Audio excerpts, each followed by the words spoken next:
Greetings, everyone. Welcome to our exclusive Global Leading Voices webinar campaign. We are delighted to have you join us here today.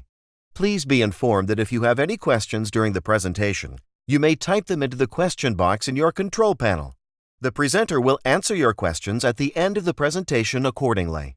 Now, without further ado, we will turn the time over to our presenter, who will begin shortly. Good afternoon. My name is Winn Schwartau. If you're in the afternoon time zone, great. If you're in another time zone around the world, welcome for coming and thank you for your attendance. I have been involved in information security since 1983, so I have been involved with information warfare, cyber-terrorism, developing various security products throughout the years, and 22 years ago founded the Security Awareness Company in order to provide education, some levels of training, and it began doing it for the government, financial institutions many, many years ago.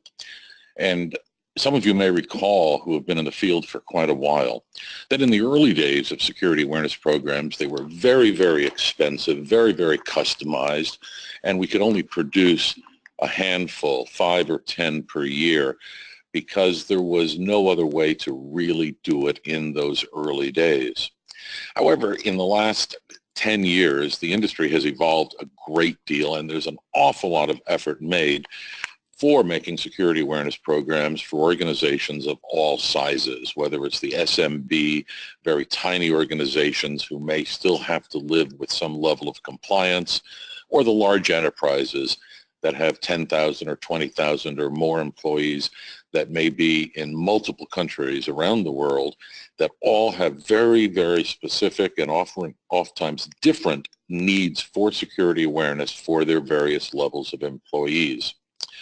So throughout this program, I'm going to show you at the same time how to make your security awareness programs fail.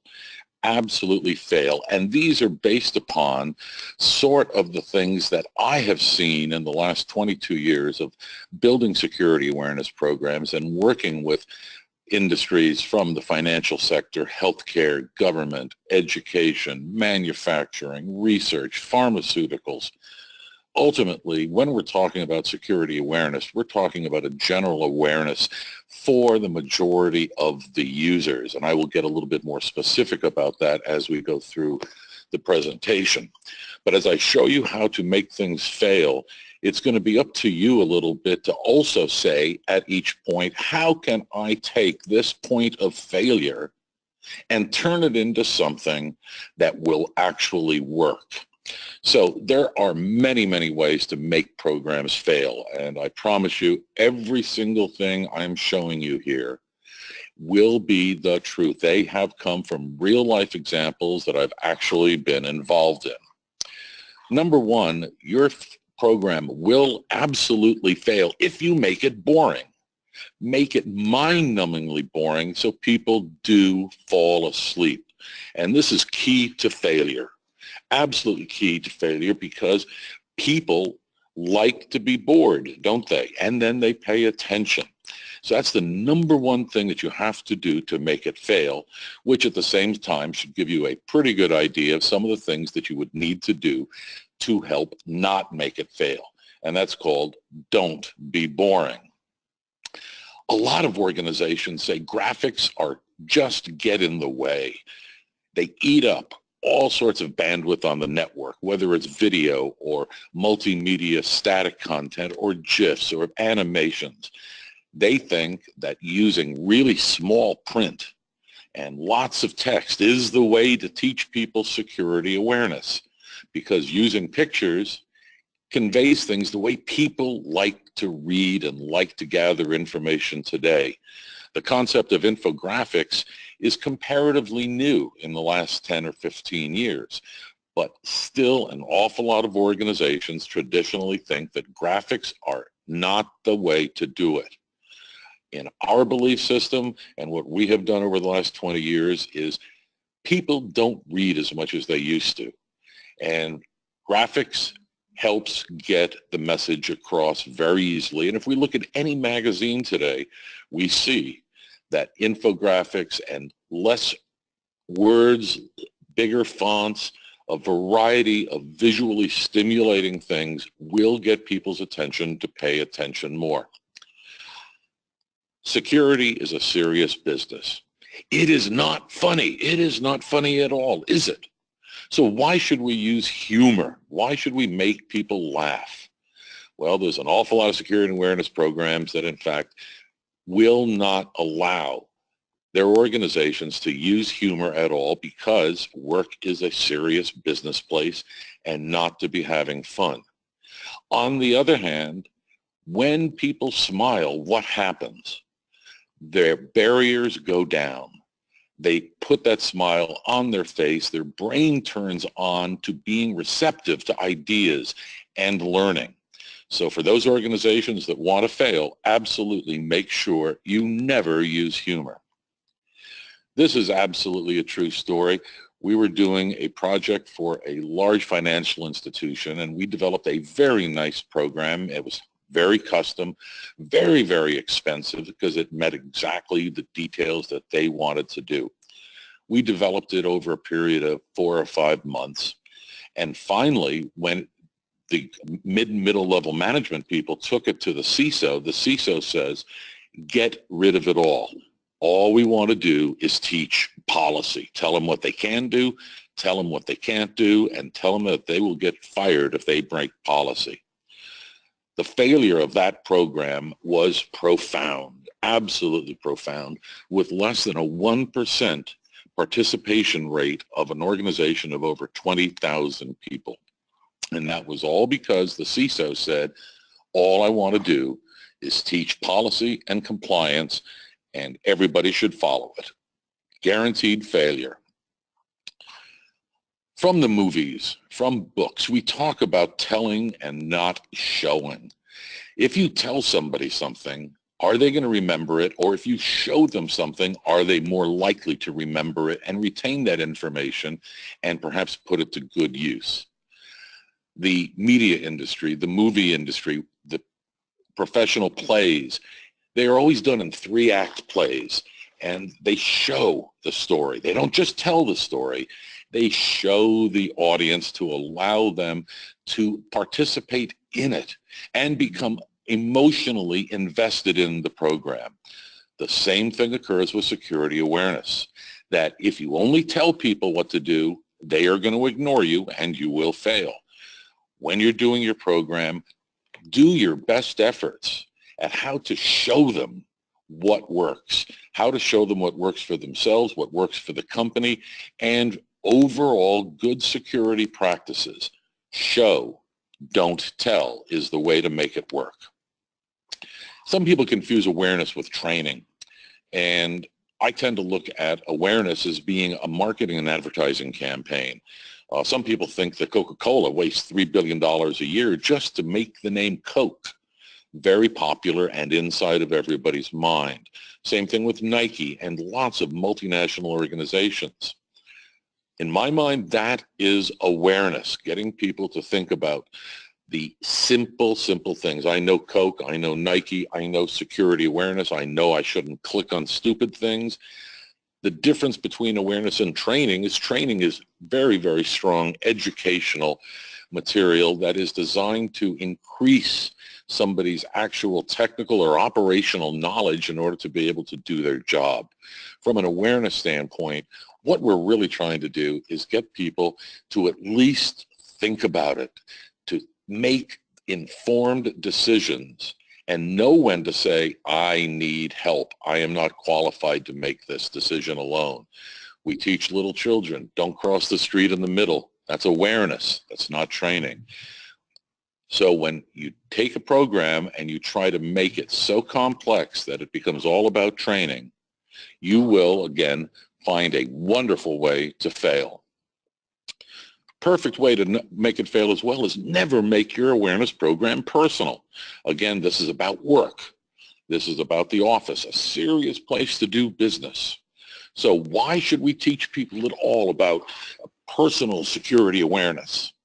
The reason is because security awareness and good security practices are the same, whether you're at home, you're on the road, or you're at the office. The same principles apply throughout, all the way around. The details may be a little different. What we call them may be different a little bit. But the other reason you want to make it personal is you want to capture their attention. People are busy at work, and if they don't have a reason to pay attention to what you're trying to tell them, whatever messaging you're trying to do, they will ignore it. But when you talk about security from a personal standpoint, about how it affects their family, their children, their loved ones, and their friends, suddenly it makes sense to them to pay attention. You're creating a gravity for them to be compelled into what you're trying to teach them. Whether you want them to do it only at work and not at home doesn't really matter, because the principles are the same. So if you want to fail, never make anything about your security awareness program personal at all. Another perfect way to fail is ignore mobile devices.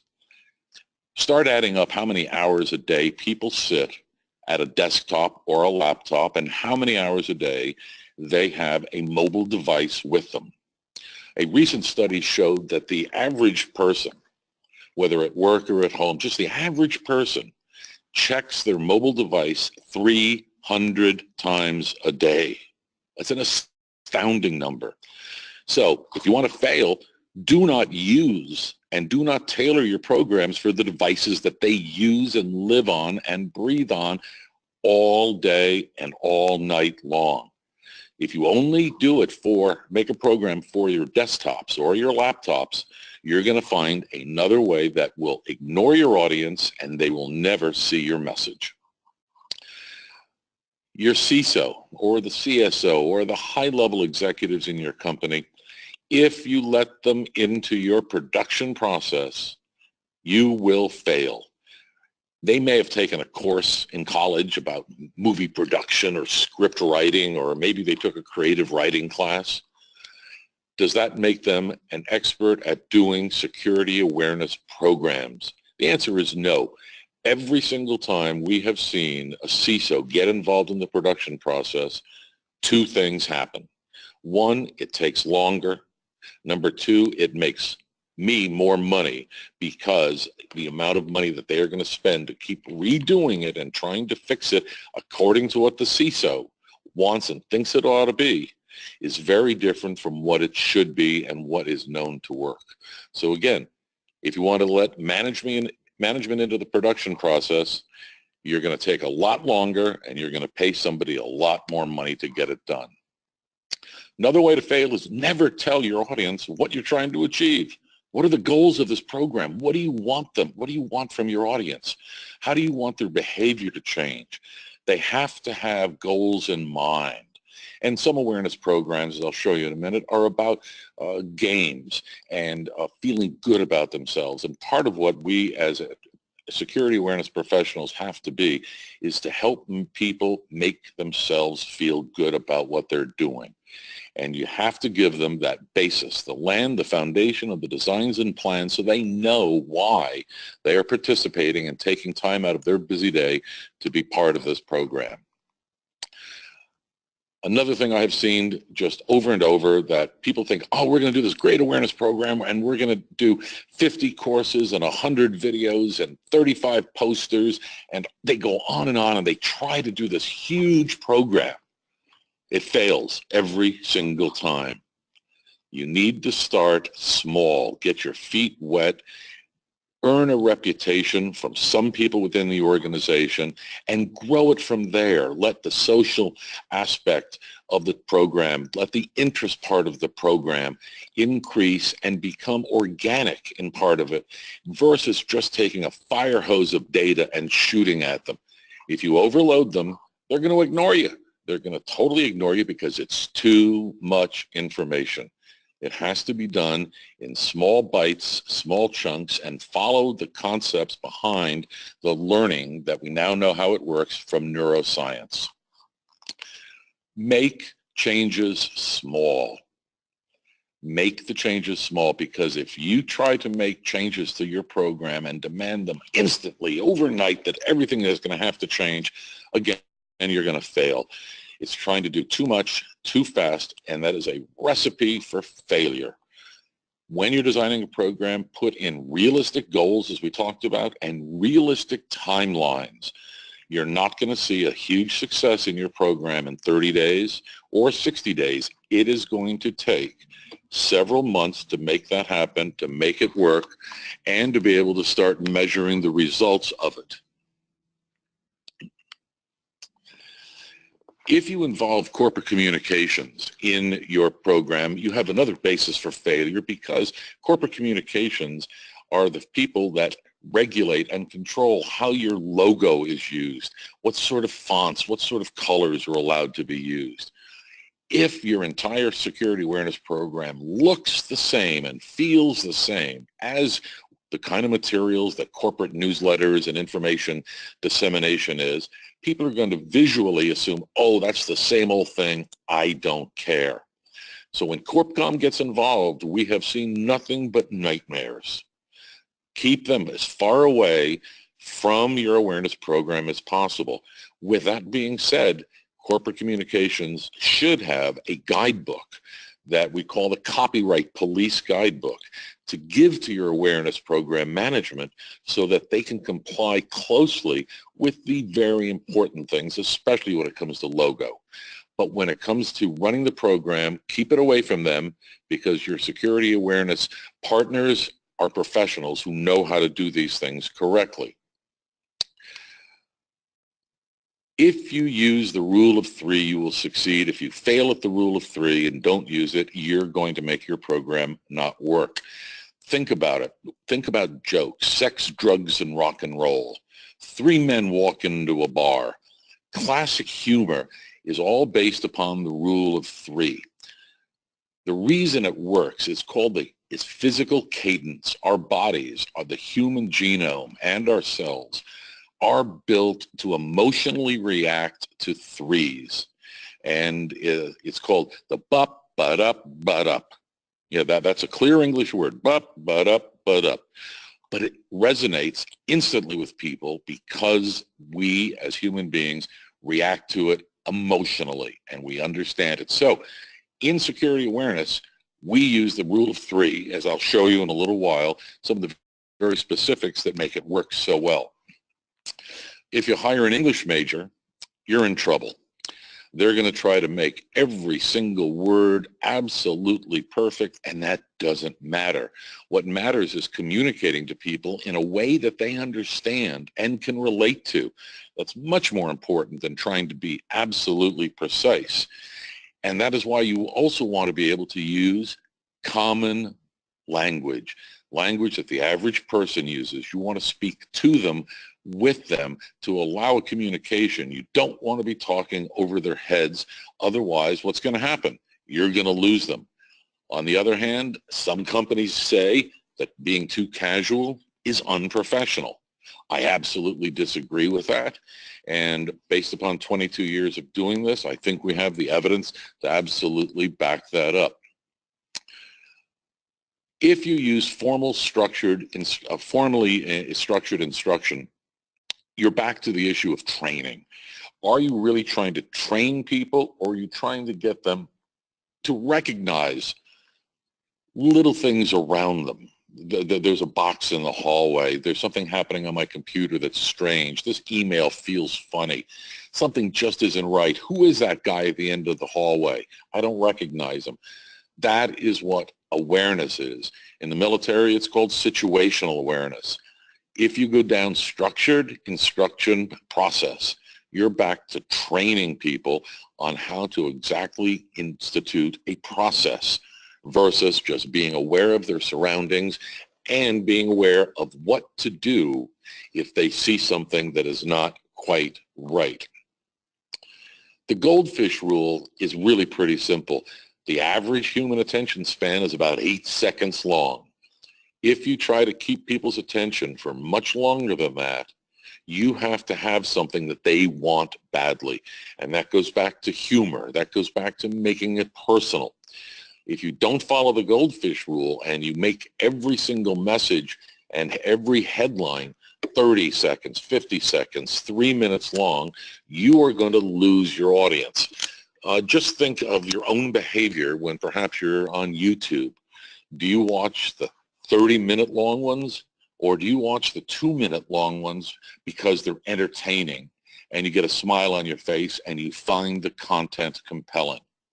The content's compelling nature has to be done in the first few seconds, whether it's the written word, a picture in a newsletter, the opening bits of a video, doesn't matter. You have about 8 seconds to capture somebody's attention before they move on to something else. The other thing you can do that's going to guarantee failure is ignore the science of learning. We know how learning is done a lot better than when I was a kid and a lot better than perhaps when many of you were children.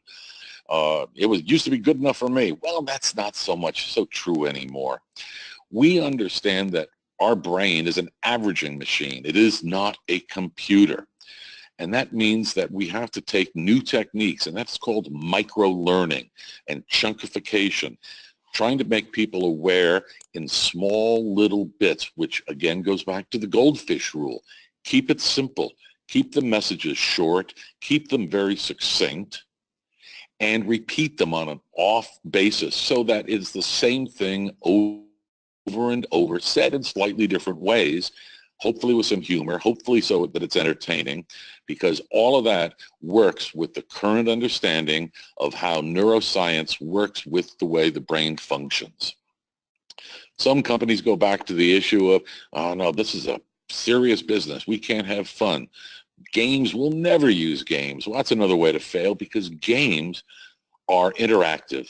And when you have interactivity, you have higher retention by the person who's taking part in the game, especially if it's a fun game. In this case, you see a millionaire game, and it could be a Jeopardy game. It could be a password game. There's hundreds of games that are possible to be done to allow employees and your staff members to become part of the process. And Bob is doing a better job at the games than Sally. Oh, look at this. John just scored 92 points, but Larry's going to score 93, and they create contests. And that is part of the culture that needs to be endowed into a program like this in order to have that level of participation to help the good content, the humor, the interactivity, and the personal nature of it grow throughout. So if you don't want to use games, you're going to be missing out on an awful lot of success. Ignoring your customers, and in this case your customers are your users, is really a horrible, horrible thing to do, and another way to fail. Your customers, your users, ask them what they want. Ask them and then give it to them. Maybe not everything, but you're going to hear things like, I'd like to know how more to make sure my kids are safe on an iPad. Okay, make that part of your program, and then relate the iPad at home and the kids to the iPad or mobile devices that are tied to work, and maybe that's part of your BYOD program. Everything in technology ties together, from our home life, our personal life, and our business life. Your users, if you give them some of the things that they ask for, they're going to come back for more. If you never ask your users to take a test or get some sort of behavioral reaction, you're not going to really know how well your awareness is going. So some people do phishing tests, and those phishing tests can be done in a game format where they have to click on and find all of the bad things of a particular email. That's one way to do it.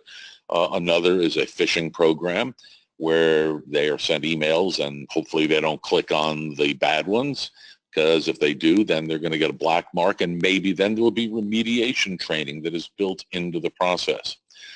If you don't teach behavioral reactions, it would be like giving somebody a written test on how to drive and then just saying, go get in the car, you don't need any more help. Have to get that interaction going in order to get the kind of process and memorization, the rote, and the behavioral reactions so they become automatic. Testing is sometimes good. It's good for your compliance, for policy, for audits. Absolutely, it is a useful tool. But just because somebody passes the test does not mean that they are absolutely security aware. Testing is one piece of the process. It is not the end-all, be-all of it. You have to add this as one component of an entire program and not rely upon it exclusively. If you make your awareness super, super technical, you have another failure. You really do not want to create security experts. You want to create a workforce where people know how and when and why to contact the security experts or the help desk or whatever sort of facility you have internally within your organization that supports these kinds of issues. You don't want them to be super technical. If they would like to get more technical, you can certainly offer them the links, and you're going to get some of these questions if you ask for audience feedback. What would you like to learn? And some of them are going to be very technical. If you make that part of your awareness program, you're going to lose a lot of your audience. So you want to help the people that want to be more technical and give them some additional links, but don't make that part of your primary content. If you never try, you're never gonna get any change. And that means when you start your security awareness program, you're not gonna get it right on the first day. Every company is a little bit different. Every culture is a little bit different. And you need to tailor it and change it. Make those little changes that we talked about earlier. And then in cooperation with your audience, your users, you'll be able to evolve a program that gets better and better over time. So don't panic if things don't work on day 1 or day 30. You're in learning mode to be able to create that interaction with your audience and make the program that much more successful. This is a guaranteed way to fail, is make sure that every bit of your program is designed by a committee. Have 10 or 12 or 15 people sit around and argue about what kind of things make sense for a program. You will end up spending a lot of time wasted, a lot of money wasted, and you will end up with some really bad products that's coming out of your security awareness program, because if you try to make everybody happy, you'll end up with a very, very inferior product. And this has been shown to be true for many, many years in many, many industries. Have your security awareness people be empowered to do a program, to be allowed to not make it perfect. It's not going to happen. Let it evolve, as I was suggesting earlier. Designed by committee is a guaranteed failure. If you don't build an awareness portal, how are you going to deliver the content to your users? And that has been a problem we have seen consistently throughout all sizes of organizations, and I'm more surprised at it in the large organizations, actually, who don't think that they need a portal. And a portal can be a very simple web page on your intranet. The portal can be something very nice like this picture here on the right, where it says, "Welcome back, Archim," and it gives them easy facilities. SharePoint, many organizations use that as a portal. Some people use a LMS, Learning Management System, or an LRS, a Learning Resource Center. There's different ways of doing it, but if you do not have a portal, you are going to fail, because you're not going to be able to have that library of information. You're going to want to have FAQs. You're going to want to have the resources for the more technical, for the specific kinds of instances that are important to you as an organization and to your users at home. With a portal, you can have the archives there. For the organizations, and there are too many of them that we supply content to, they don't build an awareness portal. They just shove it out on email, and a lot of those programs do not do very well at all. Executives do not need security awareness, and I've heard this over and over. After all, we designed them. We designed the policies. We don't need training. We never make mistakes. It's only the users who make mistakes. Executives never do. I could not disagree more. How you handle that internally is a matter of the culture of your organization, but a good security awareness program has the support of the executives. A great security awareness program has the participation of the executives in the program, in the content, in the gaming, in the interactions. Enough said on that. You're going to have to deal with that issue on your own, and there's not a lot I can do to help your culture on that one. Your IT and technical staff are just as important, whether They're designing web applications for internal facing or internet facing. What are the issues that really matter to them? And in some organizations, there are some security awareness programs that include specific things for the technical staff, some specific things for the HR staff, some specific things for the executive staff, because their needs are a little bit different. But at the same time, they still need the basic awareness that your company expects to be followed in policy and compliance, regardless of their position in the company.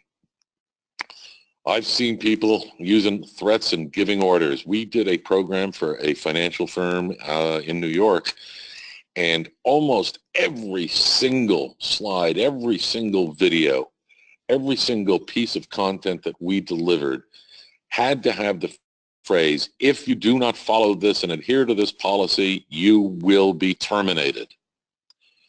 That was awful for us to have to develop, but that was their culture, and we quit after 2 years. We just could not do it anymore.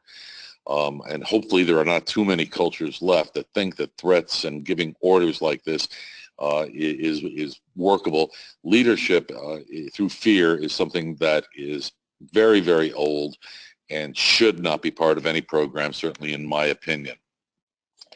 One other big failure is people say, we're going to do awareness once a year. We're going to send out a newsletter. We're going to have some trinkets in a lobby. We're going to have a video. We're going to have a speech by somebody. They're going to come in once a year and do it.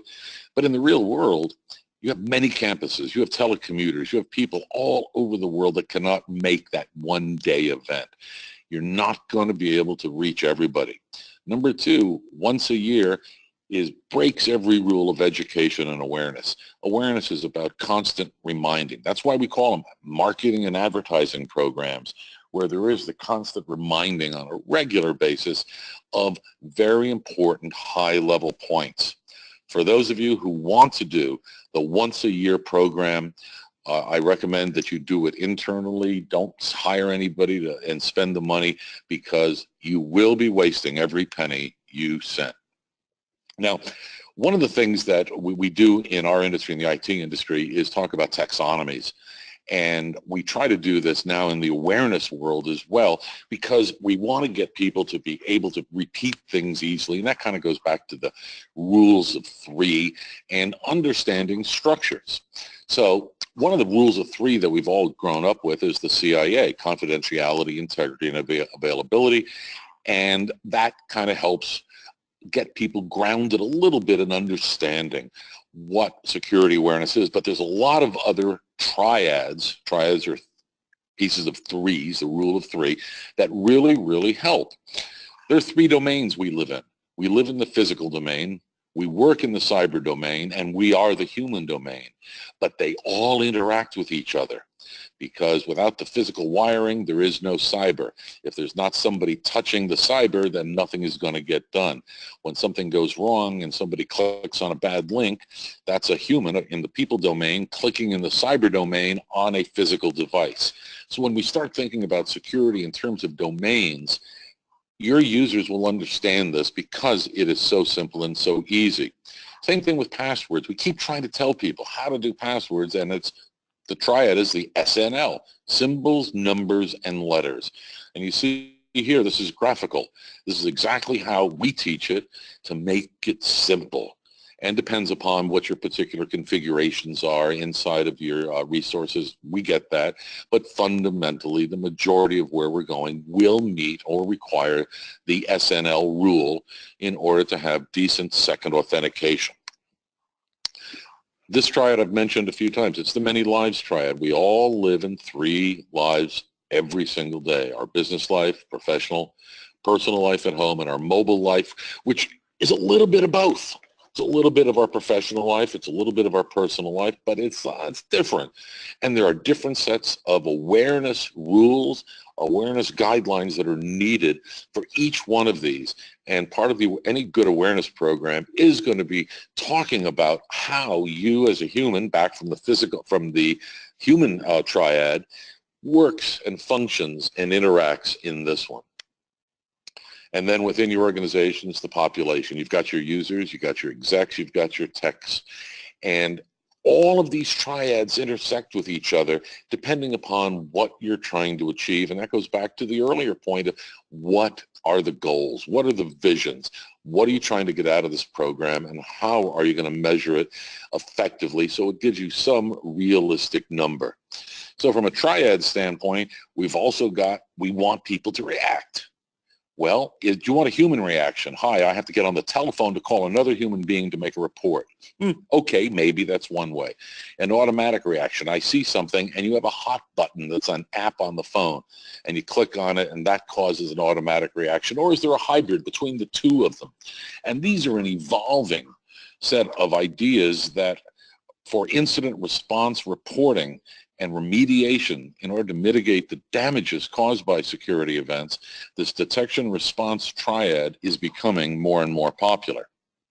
So when we look at all of these issues, we can create charts that are very, very simple that show us how these different areas overlie with each other. And in this particular case, all I did was take the CIA, the physical, cyber, and people, and the 3 lives triad, and after you get a copy of this presentation, take a look at this and figure out, pick any security issue you can think of, any security issue at all, and look for the intersection of these various domains in the triads. And over a period of time, you will find that every single security issue we have ever talked about in our industry somehow fits inside of this chart. So I encourage you to use it when you get a copy of it and modify it for your particular organization. We like having fun. We like doing incident response. We love Security Cat. Everybody loves cats. And one of the things that we do like to do, there's a URL there, is give away a ton of free security awareness materials. And that's especially good for small organizations that don't have budgets or don't have the staffing to be able to actually implement and roll one out. So if you're interested in free stuff, just come on down, grab it, and we're not going to harass you for any sort of sales stuff at all. It's not our style. And with that, I'm going to hand this back to Ardian now, and that is my view of how security awareness training and awareness programs should be working based upon doing it for 22 years. And I'll be happy after Ardian is through to answer any questions you might have, and I thank you for your kind attention. Thank you, Wim, for delivering this very informative presentation. We want to inform you that PECB provides training and certification services for us ISO 27001 Introduction, Foundation, Lead Implementer, and Lead Auditor. The training is designed to provide you the required knowledge to carry out audits of information security management systems against ISO 27001 and be able to run the processes involved in implementing ISMS as defined in the standard. A PECB certificate will exemplify your dedication in implementing and managing these processes and frameworks, and most importantly, you will be recognized worldwide. Now we will go ahead and take some time to answer some of the questions from the attendees regarding today's topic.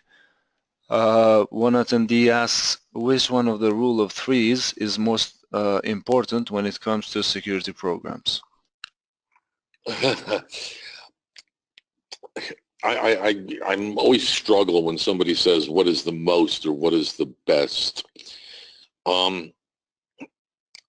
In the chart that I put there, I put what I consider to be the top 3, oddly enough, which is CIA, and that maps because we're talking about under confidentiality.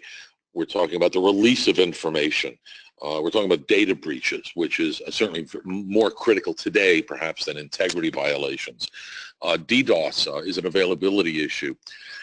But when we just take data breaches, for example, data breaches do not occur unless something else happens, and that is it's either going to be in the human domain, that somebody is doing it, either accidentally or not. It's going to be in the cyber domain because there was something that went wrong in the electronic processes, or perhaps in the physical domain when somebody actually removes physical things from the office. And then it involves all three of the lives, because any of those errors, any of those data breaches, which is just the availability in the three domains, they can occur in any of our lives over any of the devices that we use.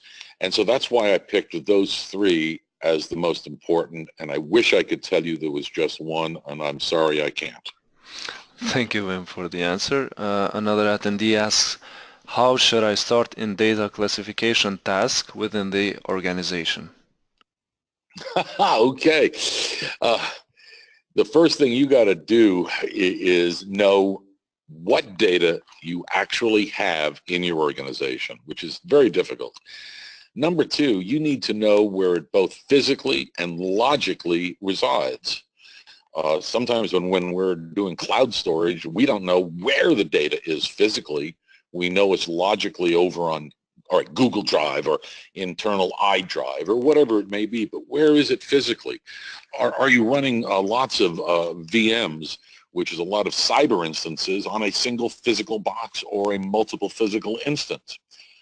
You cannot do data classification until you know what you have. Once you know what you have and where it is, and that includes the backups and the residuals and the archives, and it's a very hard thing to do, then I generally recommend no more than 3 levels of data classification. And one of them is public. Anybody can have it. We don't care. No problem whatsoever. The second would be a rough parallel to PII. That's publicly personally identifiable information. And some of that can be intellectual property. That can be customer lists. It can be health information at that level, where if it is breached or modified or compromised in some way, it's bad. But it's not the third category, which is if this data is destroyed, if these systems go down, if this data gets breached, we're almost out of business. And I try to keep people to keep it simple. And again, they try to overcomplicate it and put in 5 or 6 or 7 levels. If you do that, you're going to have a committee trying to design the levels. You're going to spend 5 years and accomplish absolutely nothing. So know where things are, know what it is, what data you've got that you're trying to protect, and keep the 3 classifications simple. Again, back to triads. Thank you, Win. Now, because of the time limitation, we will only answer one more question for today's webinar, and the rest of the questions will be answered by Mr. Win accordingly after the webinar is finished.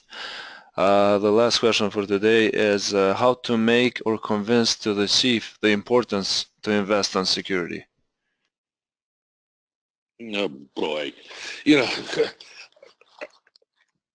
I wish there were a simple answer for that. And thankfully, I don't have to do that anymore. Most of the organizations that we deal with, and I'm going to say almost probably 100%, already recognize the need for security, and now it's more of getting them to recognize the need for good security awareness.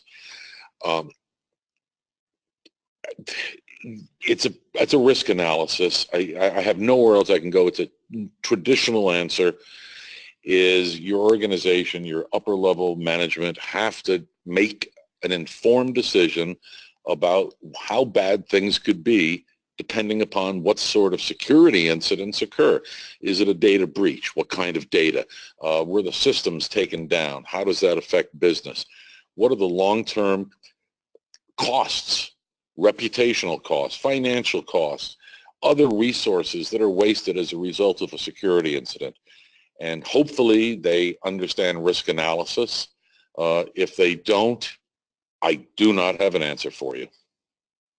Thank you, Win, again for this great presentation, and thank you everyone for attending today's webinar. I would like to let you know that this webinar will be recorded and posted on our website and on our YouTube channel along with the slides of the presentation. Once you leave today's webinar, you will receive a survey about the presentation, and we would appreciate it if you would complete it and provide us with your feedback. Also, if you are aware of an interesting topic that you would like to discuss and participants would benefit from, please feel free to write down your suggestions. For more information, visit our website www.pecb.com. Thank you all and have a great day.